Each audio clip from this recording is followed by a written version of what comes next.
Bayangkan saudara, bagaimana Yesus mengajar tanpa sound system. Dan saya sekarang lagi mencoba saudara. Haleluya. Baik ya.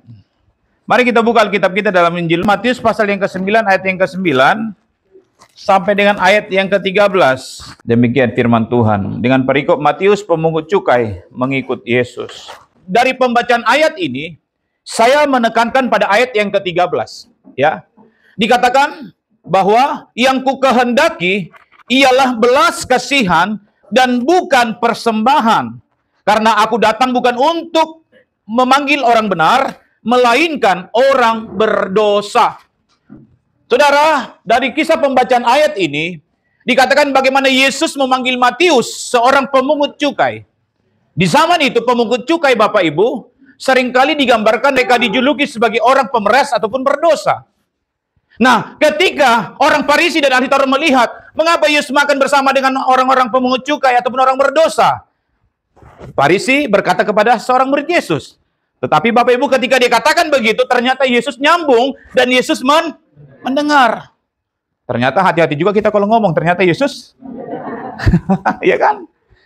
Dikatakan Yesus mendengar. Sehingga ketika Yesus mendengar, dikatakan Yesus mendengarnya dan berkata, bukan orang sehat yang memerlukan tabib, tetapi orang sakit. Jadi saudara, Yesus hadir pada waktu itu bersama dengan orang-orang pemungut cukai karena Yesus punya kerinduan supaya orang-orang itu mendapatkan keselamatan dan bertobat di dalam Tuhan. Amin. Dengan belas kasihan dikatakan saudara, ya. Jadi pergilah dan pelajarilah arti firman ini. Yang kau kehendaki ialah belas kasihan. Ketika melihat orang yang berdosa, orang-orang yang hidup tidak lagi sesuai dengan firman Allah, maka ada belas kasihan Tuhan. Karena dikatakan dalam ayat ini, yang ku kehendaki ialah belas kasihan, bukan persembahan. Tapi saudara jangan berpikir dulu persembahan bagaimana. Jadi dimaksud dalam ayat ini adalah persembahan. Karena orang-orang Farisi, orang Yahudi, dalam ritual agama mereka, mereka hanya mengedepankan persembahan. Jadi kalau ada orang yang ritual ibadah agama hanya persembahan, nah ini perlu diluruskan. Jadi persembahan tanpa belas kasihan, tanpa kasih, itu sama dengan kosong.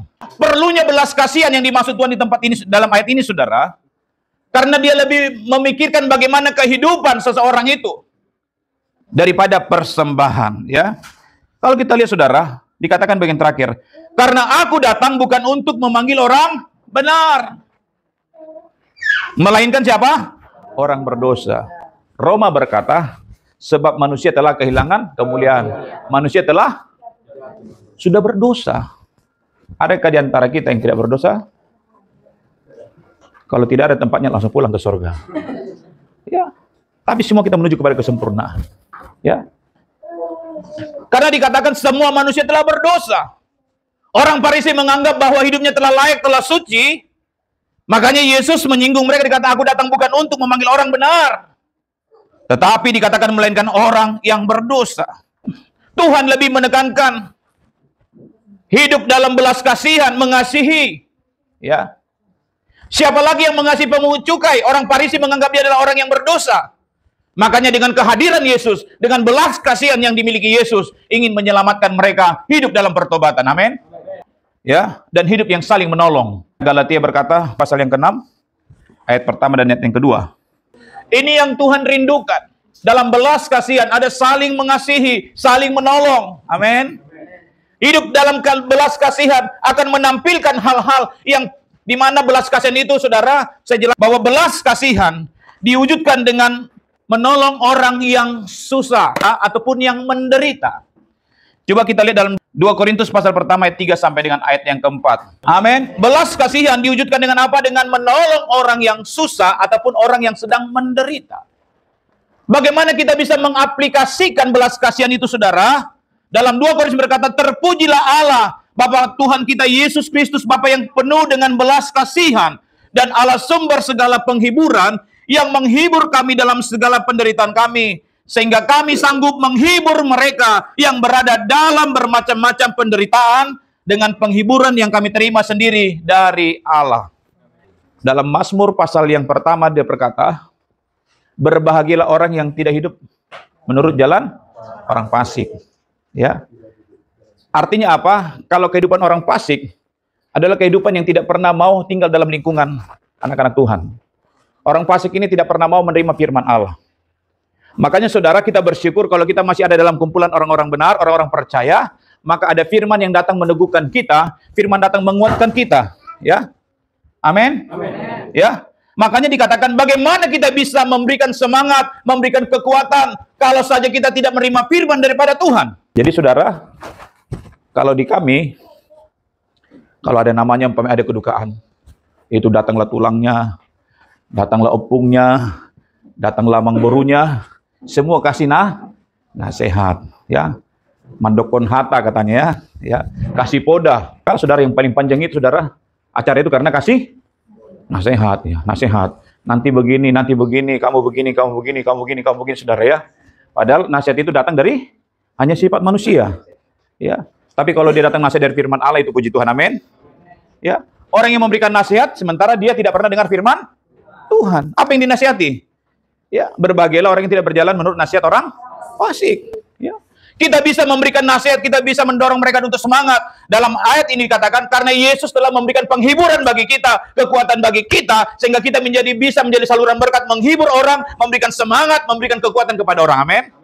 Ketika kita menerima belas kasihan Tuhan dan kita bisa aplikasikan bagi orang yang sedang dalam kesusahan. Dalam Matius berkata begini. Matius pasal 14 ayat yang ke-14. Ketika Yesus mendarat, ia melihat orang banyak yang besar jumlahnya. Maka tergeraklah hatinya oleh belas kasihan. Ya. Dan ia menyembuhkan mereka yang sakit. Apa dasar Tuhan menyembuhkan mereka yang sakit? Melalui ayat ini, belas kasihan itu saudara, ketika Yesus tergerak oleh belas kasihan, maka Yesus menyembuhkan mereka dari segala sakit yang mereka sedang alami. Makanya yang perlu saudaraku yang kasih oleh Tuhan, untuk kita terima mujizat Tuhan, menerima kesembuhan, keselamatan daripada Tuhan.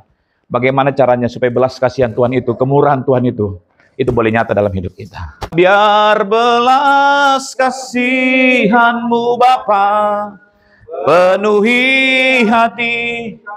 Apa tujuannya saudara? Ketika belas kasihan Tuhan terjadi dalam hidup kita, kemurahan Tuhan terjadi, maka segala sesuatu itu pasti. Amin. Ya, kita perhatikan apa yang dikatakan Yesus kepada orang Farisi. Yang kukendaki adalah belas kasihan. Kalau belas kasihan, kemurahan Tuhan itu, kasih sayang Tuhan itu. Jadi bagi kita yang sakit, terimalah belas kasihan Tuhan. Ya, Tuhan akan sembuhkan, Tuhan akan pulihkan, dan Tuhan akan nyatakan mujizatnya. Amin. Mungkin sakit dalam ekonomi, biarlah belas kasihan Tuhan ada dalam hidup kita. Baiklah saudara, yang membuat mereka sembuh karena belas kasihan Tuhan. Yang membuat mereka bisa bertobat karena belas kasihan Tuhan. Ya. Ada kemurahan Tuhan.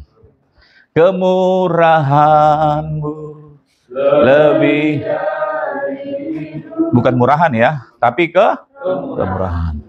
Artinya bagaimana Tuhan punya belas kasihan yang dapat memberikan pertolongan dalam setiap hidup kita. Ya. Matius pasal yang ke-15 ayat 32. Lalu Yesus memanggil murid-muridnya dan berkata, hatiku tergerak oleh belas kasihan kepada orang banyak itu. Iya. Sudah 3 hari mereka mengikuti aku, dan mereka tidak mempunyai makanan. Oh ya. Aku tidak mau menyuruh mereka pulang dengan lapar, nanti mereka pingsan di jalan. Amin. Bayangkan saudara, sampai masalah makanan pun Yesus perhatikan. Ya. Dia tidak mau saudara orang yang melayani Tuhan, orang yang mengikut Tuhan, itu pingsan karena nggak ada saudara. Mereka pingsan di jalan karena belum makan, nggak ada ya. Tapi saya percaya semua kita yang beribadah sini pulang tidak akan pingsan. Ya, karena sudah makan rohani. Amin. Ya. Jadi saudara, itulah belas kasihan Tuhan. Dan saya percaya setiap kita juga ada belas kasihan Tuhan terjadi dalam hidup kita. Ya. Sampai masalah makanan pun Tuhan perhatikan. Apalagi masa depan kita. Makanya kalau anak-anak yang di dalam Tuhan, ya. Sini kan masih ada yang sedang kuliah, ada yang sudah lulus. Yakinlah bahwa masa depanmu, masa depan yang indah. Selama kamu ada dalam Tuhan, bagaimana Tuhan menuntunmu dari hari ke hari untuk mendapatkan kesuksesan. Sebab Tuhan berkata, rancangan Tuhan tidak pernah rancangan kecelakaan. Amin. Sekalipun kita belum bisa lihat dalam waktu dekat. Karena Tuhan punya rencana yang indah, tepat pada waktunya. Karena waktu Tuhan selalu waktu yang terbaik dalam hidup kita.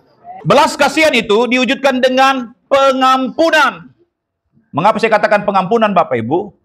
Karena orang yang memiliki belas kasihan seperti yang Tuhan sudah sampaikan dalam Matius tadi, maka ada kekuatan kita untuk mengampuni. Ternyata saudara, kalau kita tidak mengampuni, kita punya akar pahit. Akar pahit itu menjadi sumber penyakit. Jadi saudara, orang yang bisa mengampuni, dia adalah orang yang sudah mengerti bagaimana belas kasihan Tuhan. Ya, coba kita lihat dalam Lukas pasal yang ke-6, ayat 36 sampai 37. Hendaklah kamu murah hati, Ya, sama seperti Bapamu adalah murah hati. berarti Bapak kita murah hati, penuh dengan kemurahan, amin. Ya, terus Janganlah kamu menghakimi, janganlah kamu menghakimi. maka kamu pun tidak akan dihakimi. Ada yang mau dihakimi sini? Enggak ada, jangan menghakimi. Terus, Dan janganlah kamu menghukum, ya, maka kamu pun tidak akan dihukum. ada yang mau dihukum? Jangan menghukum. Terus, Ampunilah dan kamu akan diampuni. ada yang mau diampuni? Harus bisa mengampuni, mengampuni lebih dulu. Ya kan? Iya. Kadang-kala sih, aduh, sakitnya tuh di sini. Aduh, nggak kuat, saya nggak bisa. Sih, saya lupakan sih. Tapi masih terasa katanya ya, terasa ya. Memang saudara mengampuni bukanlah hal yang gampang, saudara ya. Tapi saya percaya semua dalam proses, amin. Ya. Yesus saja berkata begini, Bapa, ampunilah mereka, sebab mereka tidak tahu apa yang mereka perbuat.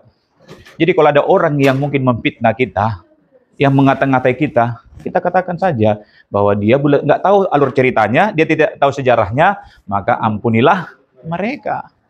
Ya. Bagaimana dikatakan, hendaklah kamu murah hati. Bagaimana murah hati? Bisa mengampuni, amin. Iya, saudara. Jangankan saudara kita. Ada sini yang pernah disakitin? Ada yang nggak pernah disakitin, Bapak Ibu? Pernah kan? Karena kita masih manusia. Ya. Kalau sesama manusia dikatakan besi menajamkan besi, manusia sesama manusia. Ya. Karena kalau kita sudah berbuat baik, bagi mereka belum versi terbaik. Ya kan? Kalau dikasih makan, itu kasih makan, pencitraan. Ya kan? Nggak dikasih makan, pelit. Jadi serba salah. Ya, jadi saudara yang kedua dikatakan mengampuni. Amin. Ya, biarlah orang berbuat jahat karena itu adalah hak Tuhan dikatakan ya. Coba dalam Efesus pasal yang keempat, ayat yang ke-32. Tetapi hendaklah kamu ramah seorang terhadap yang lain. Iya. Penuh kasih mesra dan Iya. saling mengampuni. Iya. Sebagaimana Allah di dalam Kristus telah mengampuni. Amin. Mengampuni, mengampuni. Karena apa? Karena Tuhan sudah lebih. Ayat ini berkata jelas bahwa sebagaimana Allah di dalam Kristus telah mengampuni kamu. Tadi sebelum ayat ini sudah dikatakan supaya kita tidak dihukum, kita jangan menghukum. Supaya kita tidak dihakimi, kita jangan. Biarkan sajalah saudara ya. Biarkan saja apa ya. Nah, ini saudara, saya beberapa hari ini karena kami di PGPI yang saya pakai ini PGPI ini hari Rabu, Kamis, Jumat kami ada Rakernas di Jakarta. Pembukanya di Istana Negara. Bayangkan saudara, Istana Negara kan? Padahal itu kegiatan rohani di Istana Negara. Jadi rencana akan dibuka Bapak Presiden Prabowo. Makanya setiap yang ke istana harus dilampirkan foto. Nah, jadi nanti kami rapat, Zoom, semua dipoto. Ketika didengar ke istana, bermunculan semua pengen ikut ke Jakarta. Pak, pengen ikut. Yang tadinya nggak ada harapan ikut, tapi karena dikatakan kita akan ke istana dan berjabat tangan dengan presiden, dan kita dibuka rakernas di istana. Langsung, Pak Sirait, aku satu ya, katanya. Ya, padahal utusan cuma ketua sekretaris bendahara. Karena ketua PGP telah meninggal, maka yang wakil-wakilnya muncul semua ke permukaan. Padahal cuma satu orang. Aku yang jadi wakil, aku juga bisa jadi wakil. Aku juga wakil semua. Akhirnya saya konsultasi dengan Pak Sekum. Bagaimana Pak Sekum? Pak Sirait aja yang putuskan siapa di antara mereka. Ini kalau putuskan ini bisa ribut ini. Gak usah itu, gerejanya cuma itu. Nah, akhirnya ya saling menyalahkan, saling memojokkan. Akhirnya dengan penuh kasih dan penuh dengan kebersamaan diputuskanlah. Tapi dengan catatan, kami juga harus ikut ke sana. Kami mau ketemu presiden juga katanya. Ya, dengan berusaha dengan senang hati. Memang saudara banyak dituduhkan ke saya. Karena dipikir saya mencekal mereka ikut. Saya bilang, saya hanya meneruskan pesan dari Bapak Ketua Umum. Begini. Silakan tanya ke Pak Bendahara. Ya, tidak ada maksud mencekal Bapak Ibu untuk pergi ke Jakarta. Karena kotanya cuma 3+1, jadi 4. Yang ikut minta 6. Jadi 2 ini saya sedang lobby saudara ke pusat supaya bisa ikut. Itu pun harus persetujuan dengan Ketua Umum. Gitu saya bilang, tenang saja, Saya akan berusaha, barangkali nanti bisa diterima. Gitu ada embusan napas angin yang sejuk. Siap Pak Sirait, kita perjuangkan. Kalau nanti 2 orang itu yang peninjau kita perjuangkan. Gitu. Saya share semua. Ini pembicaraan saya dengan Pak Ketum. Ini dengan Pak Sukum. Mantap, saya setuju. Apa yang menjadi statementnya setuju kan? Tapi dalam hati ini saudara, ini sudah ditolong masih. Ya, artinya apa saudara? Seringkali kita sudah diperhadapkan tidak nyaman. Tapi saya berpikir, wah, ini khotbah pagi hari ini. Ya, puji Tuhan akhirnya enak. Dikasih jempol, terima kasih Pak Sirait. Nah, yang tadinya ada pikiran-pikiran mencekal, saya bilang ini nama-nama bapak-bapak sudah saya perjuangkan. Ini buktinya WA saya. Tanda jempol, tanda terima kasih. Wah, kenapa saudara? Saya sudah berapa kali begitu saudara. Saudara mungkin pernah lihat itu. Karena saya mau di media tentang calon gubernur. Oh Pak Sirait ini pendukung ini segala macam. Akhirnya saya ditekan supaya saya tidak naik saudara ke atas ya. Akhirnya sekarang yang mau bikin surat itu apa? Akrab dengan kita. Karena sudah mau dekat kepentingan. Artinya apa saudaraku yang kasih oleh Tuhan? Ini kita belajar, sekalipun kita tersakiti, tapi kita belajar bagaimana juga murah hati dengan hidup kita, amin? Iya, ya yang terakhir saudara, karena saya lihat suasana semakin panas. Yang terakhir bagian ketiga, ya. Bagaimana belas kasihan itu saudara? Dikatakan belas kasihan diwujudkan dengan menerima orang berdosa. Yesus dia praktekkan menerima orang berdosa, bahkan makan bersama dengan mereka. Jangan sampai kita Bapak Ibu, kita sudah merasa paling kudus, sehingga kita merasa kita sudah tidak berdosa. Dikatakan Yesus datang kepada orang berdosa. Ya, dikatakan dalam Galatia, pasal yang ke-6. Saudara-saudara, ya, kalaupun seorang kedapatan melakukan suatu pelanggaran, ya, maka kamu yang rohani harus memimpin orang itu ke jalan yang benar, ya, dalam roh lemah lembut, ya, sambil menjaga dirimu sendiri, ya, supaya kamu juga jangan kena pencobaan. Ya, dah. Jadi saudara dikatakan, bagaimana kita bisa mewujudkan belas kasihan dengan kita menerima orang yang berdosa. Ya, menerima orang berdosa artinya apa? Karena kita sedang ingin disempurnakan. Ku mau sepertimu Yesus. Maka saudara, ketika kita punya belas kasihan, maka kita bisa membawa orang yang berdosa untuk datang bersama-sama kepada Tuhan. Amin.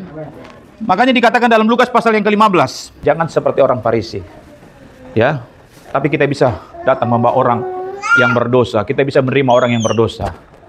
Ya, kita datang membawa mereka, kita ingatkan apa salahnya, apa kekeliruannya, agar dia bisa memperbaikinya. Amin.